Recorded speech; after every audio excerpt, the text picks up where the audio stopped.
Kyiv में Qatar दूतावास पर हमला हुआ है। रूसी हमले में दूतावास को नुकसान पहुंचा है, कतर के दूतावास को, और कतर ने इस हमले के बाद रूस को घेरा है। हमला यूएन चार्टर के खिलाफ बताया है कतर ने। तो तबाही का सबसे खौफनाक दौर अभी आरंभ होना बाकी है, जिसका ट्रेलर रूस ने दिखा दिया है। दूसरी बार ऑरेस्टिक मिसाइल से यूक्रेन में हमले किए गए। इस बार फुल स्केल पर हमले करके रूस ने संकेत दिया कि वो यूरोप में लंबे युद्ध के लिए तैयार है। रूस के आक्रामक तेवर से नेटो देशों में हड़कंप मच गया है, क्योंकि अमेरिका भी अब रूस को नहीं रोक सकता, क्योंकि अमेरिका खुद विस्तार के लिए लैटिन अमेरिका में कदम बढ़ा चुका है। रूस कह सकता है जब ट्रंप वेनेजुएला पर हमला कर सकता है, तो रूस यूरोप में क्यों नहीं आगे बढ़ सकता है? यानी यूरोप में तबाही का अलार्म कभी भी बज सकता है।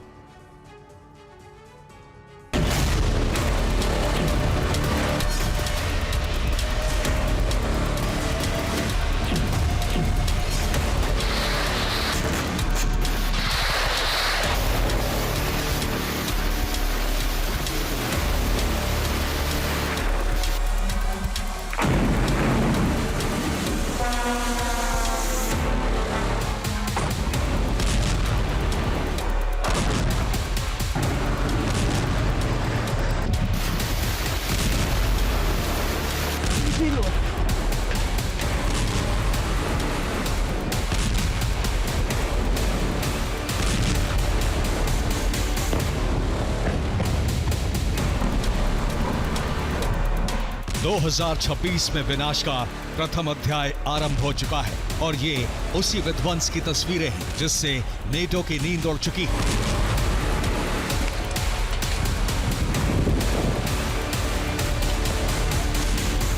यूक्रेन में इतनी तबाही मचाकर पुतिन ने संकेत दे दिया है कि वो रुकने वाले नहीं हैं।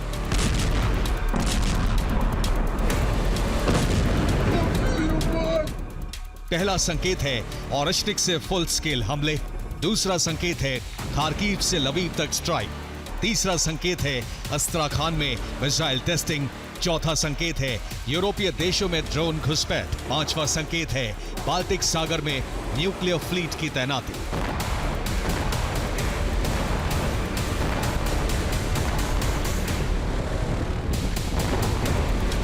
बात यही खत्म नहीं होती। रूस ने अपने परमाणु ठिकाने फिर से खोल दिए हैं।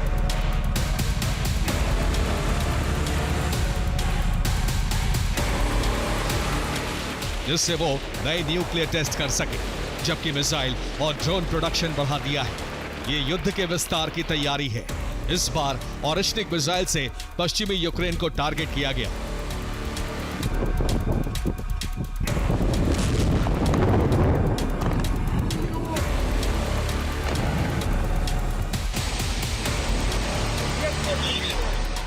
लवीव शहर पर 6 ऑरेस्टिक मिसाइलों से हमला किया गया।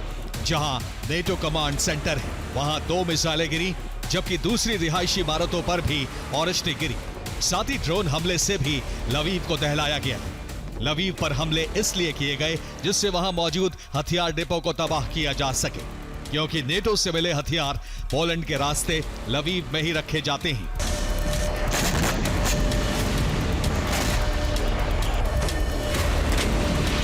इससे पहले यूक्रेन पर जो ऑरेस्टिक मिसाइल से हमले हुए थे, वो ऑरेस्टिक की बैटल ग्राउंड में क्षमता का पहला टेस्ट था।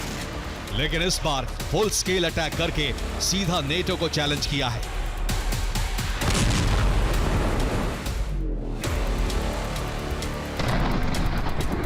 क्योंकि अब ट्रंप भी पुतिन को नहीं रोक पाएंगे।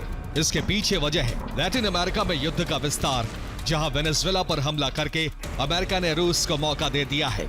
अब पुतिन को रोकने के लिए ट्रंप नैतिक आधार खो चुके हैं। एक तरफ ट्रंप लैटिन अमेरिका में प्लान डोनरो आगे बढ़ाने को तैयार हैं, जिसकी शुरुआत वेनेजुएला से हुई है, जबकि पुतिन भी इसी पैटर्न को यूरोप में बढ़ाएंगे। यूक्रेन के बाद बाल्टिक देश टारगेट पर हो सकते हैं।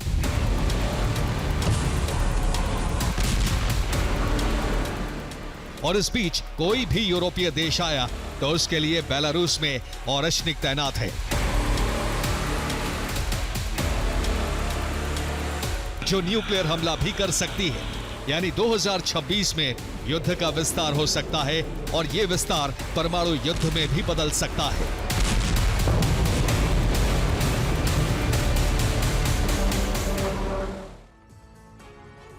तो आधी रात रूस के हमलों से लवीव दहल गया। यूक्रेन ने लवीव पर ऑरश्निक मिसाइल से हमले किए। ऑरश्निक मिसाइल से 6 मिनट में 6 विस्फोट हुए। इन हमलों में 6 सरकारी इमारतें ध्वस्त हो गई। हमले इतने खौफनाक थे कि लवीव में वॉर इमरजेंसी घोषित कर दी गई। जान बचाने के लिए बंकर में लोग जा छिपे।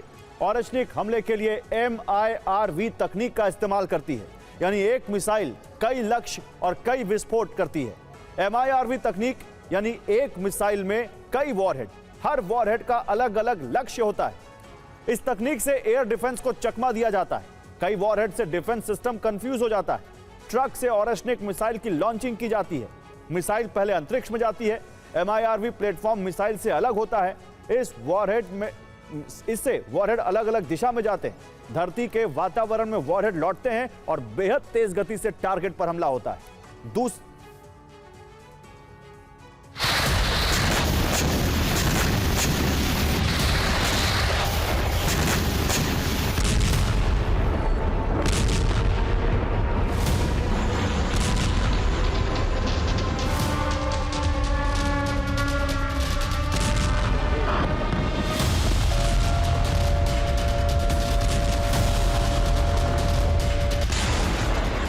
जितने भीषण हमले रूस ने किए हैं उससे नेटो अलर्ट हो गया है, क्योंकि ऑरश्निक से अटैक करके सीधा नेटो को चैलेंज किया गया है।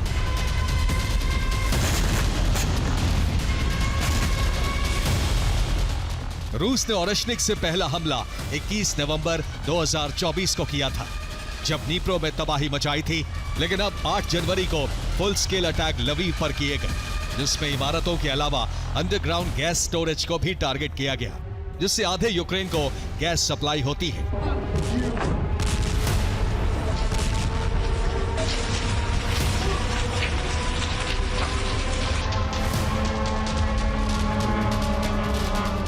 खास बात यह है कि हमले एकदम पोलैंड के पास किए गए।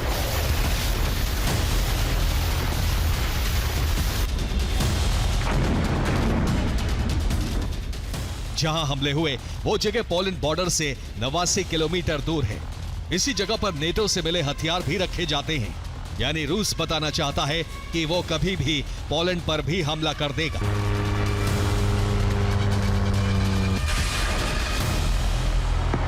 इसके अलावा यूक्रेन में दूसरी जगहों पर भी मिसाइल और ड्रोन स्ट्राइक की गई।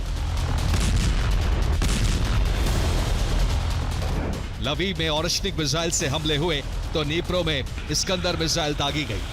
नीप्रो पर हमले से ब्लैकआउट हो गया, वहां वॉर इमरजेंसी लागू कर दी गई। नीप्रो में शाहिद ड्रोन से भी हमले हुए।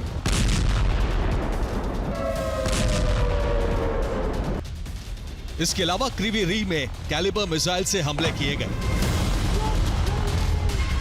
ऊर्जा ठिकानों को टारगेट किया गया, जिससे आधे क्रीवी री की बिजली सप्लाई बाधित हो गई।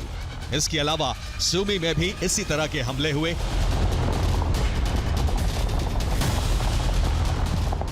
इस साल पहली बार रूस ने इतने बड़े हमले किए हैं, जबकि अभी साल शुरू हुए 9 दिन ही हुए हैं, यानी आने वाले वक्त में हमलों की तीव्रता और बढ़ेगी।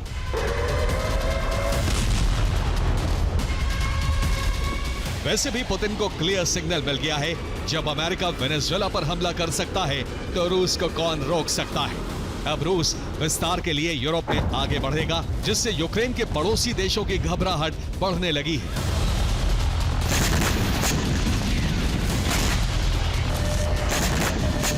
क्योंकि रूस की सेना कभी भी पहुंच सकती है।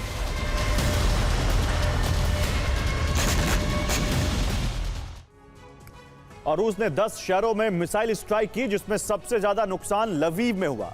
कीव पर भी हमले किए गए। नीप्रो में इस्कंदर दागी गई। क्रीवी रीह पर भी हमले हुए। इसके बाद सूमी, खार्किव पर भी हमले हुए। इसी दौरान ज़ैपोरिजिया पर अटैक हुआ। लुहांस्क पर ड्रोन हमले हुए और डोनेट्स्क पर भी मिसाइल स्ट्राइक की गई। खेरसोन में भी हमले किए गए।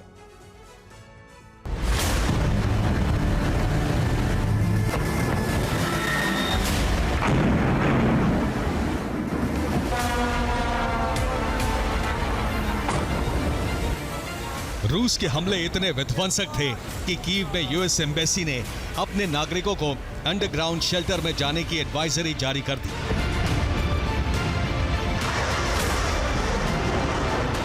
एक साथ मिसाइलें और ड्रोन गरज रहे थे। रूस ने कीव पर 110 शाहिद ड्रोन दागे। 2 रिहायशी इमारतें पूरी तरह तबाह हो गई। हमले में एक ही परिवार के 4 लोग मारे गए।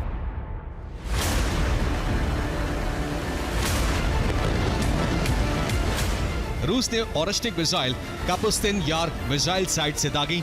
यहां से पहले भी नीप्रो पर ओरेश्निक से हमला किया जा चुका है।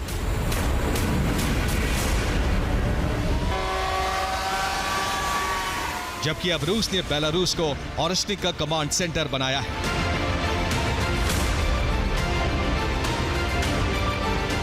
वहां लॉन्चिंग पैड पर ओरेश्निक तैनात है, जहां से किसी भी यूरोपीय देश पर हमला किया जा सकता है।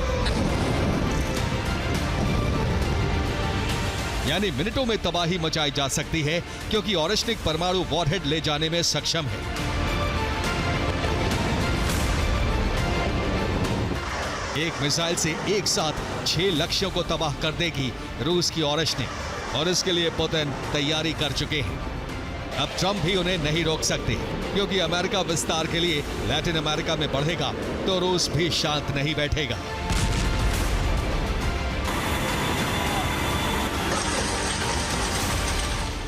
Bureau report, TV9 Bharatvarsh.